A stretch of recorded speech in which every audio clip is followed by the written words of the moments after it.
నిన్న చనిపోయిన గీతాంజలి గారు ఇందాక శివన్న చెప్పినట్టు 32 ఏళ్ల బీసీ మహిళ.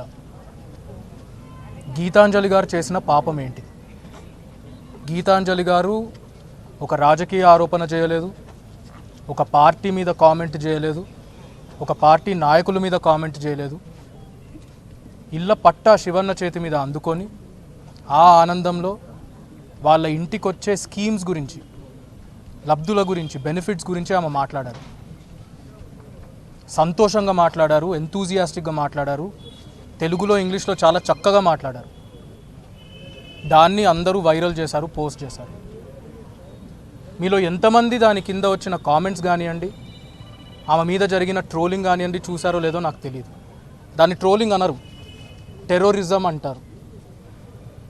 నేను ఈ ప్లాట్ఫామ్ వాడుకొని మీకు అందరికీ ఒక విజ్ఞప్తి చేయాలనుకుంటున్నాను, ఒకటి చెప్పాలనుకుంటున్నారు. మీరు గమనించండి, ఇక్కడ ఉండే మా పార్టీ సీనియర్ మహిళా లీడర్లు ఉన్నారు, సోషల్ మీడియాలో యాక్టివ్గా ఉండే వాళ్ళు ఉన్నారు, విలేకరులు ఉన్నారు, women leaders, women journalists, women cadre members, వీళ్ళందరూ కూడా టీడీపీ ఇంకా జనసేన చేసే రాక్షసత్వానికి, సోషల్ మీడియా టెర్రరిజంకి వీళ్ళందరూ కూడా విక్టిమ్స్. వాళ్ళు వాడిన భాష గీతాంజలి గారి కేసులో అన్పార్లమెంటరీ లాంగ్వేజ్, మనం చెప్పలేము.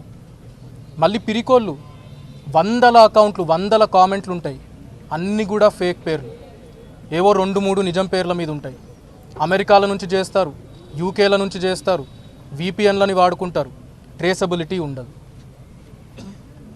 అన్నిటికంటే దురదృష్టకరం ఏంటిదంటే ఈరోజు గీతాంజలి గారు చనిపోయిన తర్వాత అందరం అనుకున్నది ఏంటిది?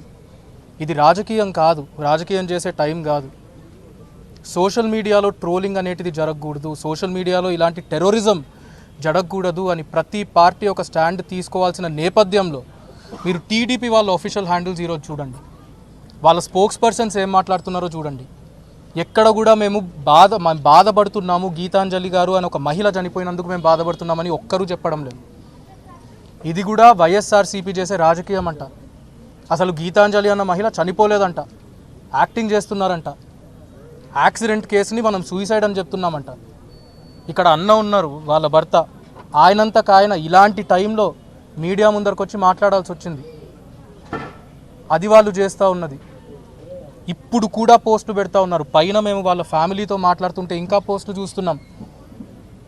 ఆ అమ్మను, గీతాంజలి అమ్మను మేము సోషల్ మీడియా ఆఫీస్కి ప్రతిరోజు పిలుస్తున్నామంట, ఆమెకు ట్రైనింగ్ ఇస్తున్నామంట.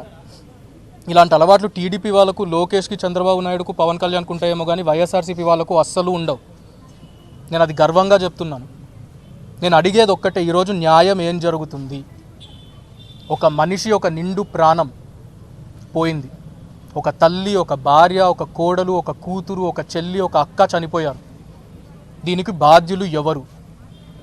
చేసింది కొంతమంది, 100 మంది కామెంట్లు పెట్టింది 100 మంది ఇండివిజువల్స్ అవ్వచ్చు, ఫేక్ అకౌంట్ల వెనకాల ఉండేవాళ్ళు అవ్వచ్చు, కానీ చేయించింది మాత్రం ఖచ్చితంగా చంద్రబాబు నాయుడు, నారా లోకేష్, పవన్ కళ్యాణ్ మాత్రమే. నేను ఈ ప్లాట్ఫామ్లో బీజేపీ వాళ్ళను కూడా సూటిగా ఒక సవాల్ అడుగుతాను. ఇలాంటి పార్టీలతో మీరు పొత్తులు పెట్టుకుంటున్నారు. ఇంటర్నేషనల్ మీడియాలో, నేషనల్ మీడియాలో ఏమో డీప్ ఫేక్స్ గురించి, ఆన్లైన్ ట్రోలింగ్ గురించి నరేంద్ర మోదీ గారి ఫోటోలు పెట్టుకొని ఆర్టికల్స్ రాస్తారు.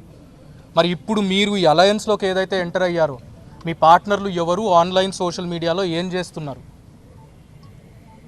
నేను నా గుండెల మీద చేయబెట్టుకొని చెప్తాను, వైఎస్ఆర్సీపీ సోషల్ మీడియాలో మాత్రం ఎక్కడా కూడా ఆడవాళ్ళ మీద అబ్యూజ్ అనేటిది జరగలేదు, జరగదు కూడా, అది జరగనివ్వరు మా నాయకులు జగన్మోహన్ రెడ్డి గారు.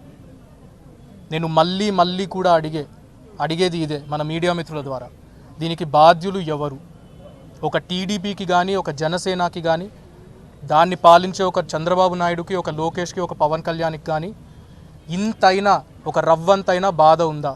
ఒక నిండు ప్రాణం పోయినందుకు కారణం ఆ పార్టీకి సంబంధించిన లీడర్లు, ఆ పార్టీకి సంబంధించిన కాడర్. ఈరోజు డెమోక్రసీలో ఒక బ్లాక్ డే. అందరం ఈ రోజుని, నిన్నటిని, ఈ రోజుని గుర్తుపెట్టుకున్నాం. డెమోక్రసీలో ఇది ఒక black day. Freedom of speech అనే ఒక బేసిక్ ఫండమెంటల్ రైట్ని ఒక ఆడ మనిషి ఉపయోగించుకొని ఆమె ఒపీనియన్ని ఎక్స్ప్రెస్ చేస్తే దాన్ని పట్టుకొని దీని వరకు తీసుకొచ్చారు. Today is a black day, ఇది అందరం కూడా గుర్తుపెట్టుకుందాం.